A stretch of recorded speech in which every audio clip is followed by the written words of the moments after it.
ಲಂಚದ ಕಿರುಕುಳಕ್ಕೆ ನೊಂದು ಕಾರ್ಮಿಕ ಆತ್ಮಹತ್ಯೆ.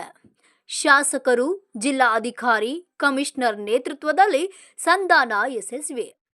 ಇಬ್ಬರು ಸಹೋದರರೊಂದಿಗೆ ತಕ್ಷಣವೇ ಕಾಯಂ ಉದ್ಯೋಗದ ಆದೇಶ. ನೊಂದು ಕಾರ್ಮಿಕ ಕಮಿ ಬೆಳಗಾವಿಯ ಹಿಂಡಾಲ್ಗೋ ಕಂಪನಿಯಲ್ಲಿ ಕೆಲಸ ಕಳೆದುಕೊಳ್ಳುವ ಭೀತಿ ಹಾಗೂ 5 ಲಕ್ಷ ರೂಪಾಯಿ ಲಂಚದ ಬೇಡಿಕೆಗೆ ಮನನೊಂದು ಯುವಕ ಕಾರ್ಮಿಕ ಶಂಕರ್ ತಳವಾರ್ ಆತ್ಮಹತ್ಯೆ ಮಾಡಿಕೊಂಡ ಪ್ರಕರಣ ಸುಖ್ಯಾತ ಕಂಡಿದೆ. ಘಟನೆಯಿಂದ ಆಕ್ರೋಶಗೊಂಡು ಕಲ್ಲು ತೂರಾಟ ನಡೆಸಿದ್ದ ಗ್ರಾಮಸ್ಥರನ್ನು ಶಾಸಕರು, ಜಿಲ್ಲಾ ಅಧಿಕಾರಿಗಳು ಹಾಗೂ ಪೊಲೀಸ್ ಕಮಿಷನರ್ ಸುದೀರ್ಘ ಸಭೆಯ ಮೂಲಕ ಸಮಾಧಾನಪಡಿಸಿದ್ದಾರೆ. ಸದ್ಯ ಮೃತನ ಇಬ್ಬರು ಸಹೋದರರಿಗೆ ಕಂಪನಿಯಲ್ಲಿ ಕಾಯಂ ಉದ್ಯೋಗದ ವರ್ಕ್ ಆರ್ಡರ್ ನೀಡಲು ಆಡಳಿತ ಮಂಡಳಿ ಒಪ್ಪಿಗೆ ಸೂಚಿಸಿದೆ. ಈ ಕುರಿತು ಒಂದು ಕಂಪ್ಲೀಟ್ ರಿಪೋರ್ಟ್ ಇಲ್ಲಿದೆ ನೋಡಿ. ಬೆಳಗಾವಿ ತಾಲೂಕಿನ ಮುತ್ಯಾನಟ್ಟಿ ಗ್ರಾಮದ ಶಂಕರ್ ತಳವಾರ್, ವಯಸ್ಸು 24, ಯುವಕ ಹಿಂಡಾಲ್ಗೋ ಕಂಪನಿಯಲ್ಲಿ ನೇಣು ಬಿಗಿದುಕೊಂಡು ಆತ್ಮಹತ್ಯೆ ಮಾಡಿಕೊಂಡಿದ್ದರಿಂದ ಮುತ್ಯಾನಟ್ಟಿ, ಕಾಕ್ತಿ ಸೇರಿದಂತೆ ಸುತ್ತಮುತ್ತಲಿನ ಗ್ರಾಮಸ್ಥರು ಕಂಪನಿಯ ಮುಂಭಾಗ ಜಮಾಯಿಸಿ ಆಕ್ರೋಶ ಹೊರಹಾಕಿದ್ದರು. ಕಳೆದ 6 ವರ್ಷಗಳಿಂದ ಕೆಲಸ ಮಾಡುತ್ತಿದ್ದ ಶಂಕರ್ನ ಹುದ್ದೆ ಕಾಯಂ ಮಾಡಲು ಗುತ್ತಿಗೆದಾರ ಫಯಾಲ್ ನಂದಿ 5 ಲಕ್ಷ ರೂಪಾಯಿ ಲಂಚ ಪಡೆದಿದ್ರು.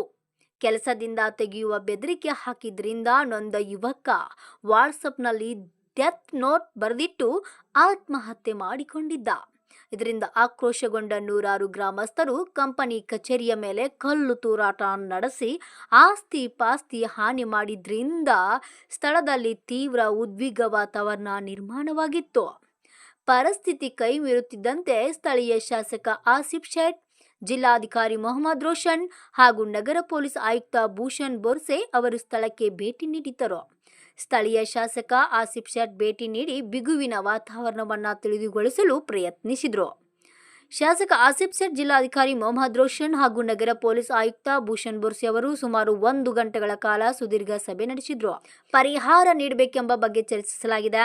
ಅಲ್ಲದೆ ತಾವು ಕೂಡ ವೈಯಕ್ತಿಕವಾಗಿ ಪರಿಹಾರ ನೀಡುವುದಾಗಿ ತಿಳಿಸಿದ್ರು. ಇನ್ನು ಕಾರ್ಖಾನೆ ಭೂಮಿ ನೀಡಿದ ಗ್ರಾಮದ ಯುವಕರಿಗೆ ಉದ್ಯೋಗದಲ್ಲಿ ಆದ್ಯತೆ ನೀಡುವ ಕುರಿತು ಇನ್ನೊಂದು ಸಭೆ ನಡೆಸಿ ಚರ್ಚಿಸಲಾಗುವುದು ಎಂದರು.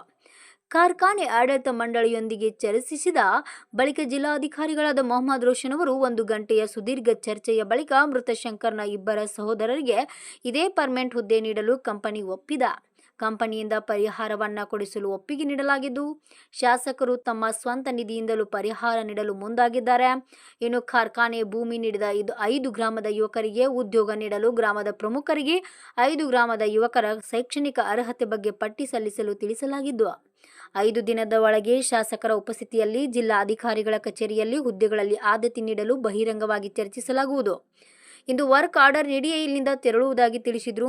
ಅಲ್ಲದೆ ಹಣದ ಬೇಡಿಕೆ ಇಟ್ಟಿದ್ದರಿಂದ ಅವರ ವಿರುದ್ಧ ಕ್ರಮದ ಭರವಸೆಯನ್ನು ನೀಡಿದ್ದರು. ನಗರ ಪೊಲೀಸ್ ಆಯುಕ್ತರಾದ ಭೂಷಣ್ ಬೋರ್ಸೆ ಅವರು ಕಾರ್ಖಾನೆಯ ಮಂಡಳಿಯಿಂದ ಉದ್ಯೋಗ ಕಾಯಂ ಮಾಹಿತಿಗಾಗಿ ಹಣ ಪಡೆದಿರುವ ಆರೋಪ ಮಾಡಿ ಯುವಕ ಆತ್ಮಹತ್ಯೆಗೆ ಶರಣಾಗಿದ್ದು, ತಪ್ಪಿತಸ್ಥರ ವಿರುದ್ಧ ಕಾನೂನು ರೀತಿಯ ಕ್ರಮ ಕೈಗೊಳ್ಳಲಾಗುವುದು. ಈಗಾಗಲೇ ಕುಟುಂಬಸ್ಥರ, ಶಾಸಕರು, ಡಿಸಿ ಮತ್ತು ಕಾರ್ಖಾನೆಯ ಮಂಡಳಿಯೊಂದಿಗೆ ಚರ್ಚೆ ನಡೆಸಲಾಗಿದೆ. ಗ್ರಾಮಸ್ಥರು ಶಾಂತಿಯನ್ನು ಕಾಪಾಡಬೇಕೆಂದು ಕೊನೆಯಲ್ಲಿ ಕಾರ್ಖಾನೆಯವರು ಮೃತ ಶಂಕರ್ ಸಹೋದರರಿಗೆ ನೌಕರಿಯ ಆದೇಶ ಪತ್ರೆಯನ್ನು ವಿತರಿಸಿ ಬಳಿಕ ಪರಿಸ್ಥಿತಿ ತಿಳಿಗೊಳಿಸಿದರು.